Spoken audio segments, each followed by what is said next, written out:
کہ میری مرضی کے خلاف جو کام ہوتا ہے وہ کام کرنے والا وہ ہے جو میرا خالق ہے، میرا مالک ہے۔ میں چاہتا کچھ ہوں اور ہوتا کچھ ہے۔ عرفت تو ربی بے فسخ العزائم، یعنی ارادے کے ٹوٹ جانے سے میں نے اپنے رب کو پہچان لیا کہ میرا رب ہے، میں چاہتا کچھ ہوں اور ہو کچھ جاتا ہے۔ اس لیے بندوں کو اللہ پاور کراتا ہے کہ تم کمزور ہیں، میں طاقتور ہوں، تم پانی کا بلبلا ہے جو آج ہے کل ختم ہو جائے گا، میں ہمیشہ سے ہوں، ہمیشہ رہوں گا، تاکہ بندوں کے دماغ پہ رنگ بجتی رہے کہ ہمارے چاہنے سے سب کچھ نہیں ہوتا ہے، وہی ہوتا ہے جو منظور خدا ہوتا ہے۔ مگر یہ بندوں کے پاس عقل رہے تب نہ وہ اپنی بیماری سے سبق حاصل کرے، تب نہ وہ نیند کے غائب ہو جانے سے وہ سبق حاصل کرے، وہ غریب ہونے سے سبق حاصل کرے۔ یہاں تو قیامت کی نشانی ہے، سرکار نے فرمایا ہے کہ اب قیامت جب قریب آئے گی تو اکثر لوگوں کی عقلیں چھین لی جائے گی۔ جب عقلیں چھین لی جائے گی تو لوگ دیوانوں کی طرح کام کرے گا، سوچنے سمجھنے کی ساری صلاحیت ختم ہو جائے گی۔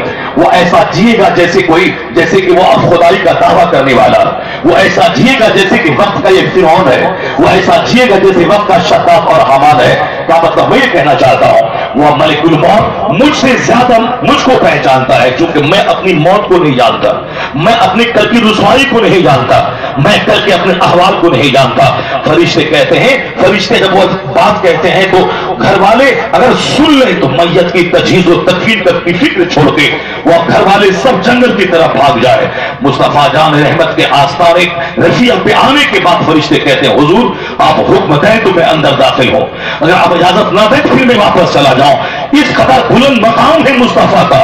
ساری کائنات کے مالک و مختار مصطفیٰ، عرب و عجم کے تاجدار مصطفیٰ، لیکن ظاہری طور پر سرکار کے گھر میں 2 مہینے تک چولہے میں آگ نہیں سلگ رہی ہے، سرکار دو جہاں کی چٹائی پر بستر نہیں ہے، چٹائی کے نشانات حضور کے جسد اطہر پر ابھر آتے ہیں، صرف اس لیے تاکہ میرا غلام جان لے کہ دنیا کیا ہے، میرے غلام کو پتا چل جائے کہ دنیا میں کیسے رہنا ہے۔ میرے ماننے والوں کو جب میری سیرت میرے ماننے والوں تک پہنچے گی، نہ وہ اقتدار پانے کے بعد مغرور ہوگا، نہ اقتدار کے چھن جانے کے بعد وہ ڈپریشن کا مریض ہوگا، نہ مالدار بننے کے بعد وقت کا فرعون بنے گا، نہ غریب بننے کے بعد وہ احساس کمتری کا شکار ہو کر خودکشی کر کے مر جائے گا۔ وہ ہر حال میں جینے کا شعور سرکار کی زندگی سے لے گا۔ حضور نے اپنی بیٹی کی شادی سمپل وے میں مسجد نبوی کے چند اصحاب کے سامنے خطبہ نکاح پڑھا کے مولا علی کے نکاح میں دے دیا، جبکہ کائنات کے مالک و مختار اگر چاہتے تو آسمان سے جنت سے 1,24,000 صحابہ کا جنتی کھانا آ جاتا، وہ سارے صحابہ کھاتے کہ میرے سرکار کی بیٹی کی شادی ہے، مکہ کے سارے صحابی مدینہ آ جاتے میری مصطفیٰ کی بیٹی کی شادی ہے، مدینہ کے دیہات کے سارے صحابی آ جاتے میرے سرکار کی بیٹی کی شادی ہے، لیکن نہیں، نہ مکہ کے کوئی صحابی وہاں سے آئے، نہ مدینہ کے دیہات سے کوئی آئے، وہی چند اصحاب جو مسجد نبوی میں تھے ان کے سامنے دنیا کی ایسی عورت اولین اور آخرین میں اس قد کی کوئی عورت نہ ہوگی، یعنی جنتی عورتوں کی سیدہ،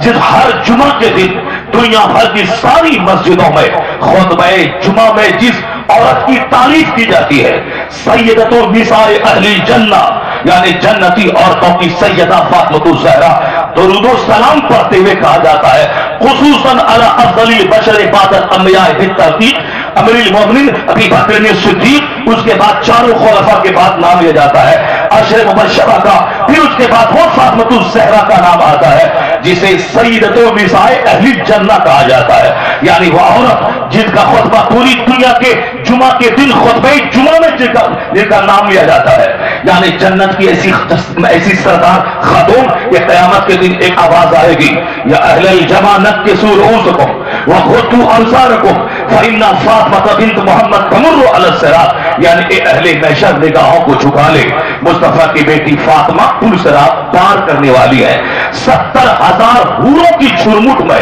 آقا دو جہاں کی بیٹی فاطمہ الزہرا پل صراط پار کر جائے گی، اس لیے کہ دنیا میں جن کے سر کے بال آنچل کو نہ سورج نے دیکھا نہ چاند نے دیکھا، جس مصطفیٰ کی بیٹی جنتی عورتوں کی سرکار نے وصیت کیا تھا کہ میرے مرنے کے بعد رات میں مجھ کو دفن کیا جائے، ایسا نہیں کہ 2-4 دن تک میرا انتظار کیا جائے تاکہ مدینہ مکہ کے سارے لوگ میرے جنازے میں شریک ہو جائے، نہیں، فاطمہ الزہرا نے وصیت کی تھی کہ رات کے وقت میں مجھ کو دفن کیا جائے، اس لیے کہ ان کی خواہش تھی جس فاطمہ کو اجنبی مرد نے زندگی میں نہیں دیکھا، مرنے کے بعد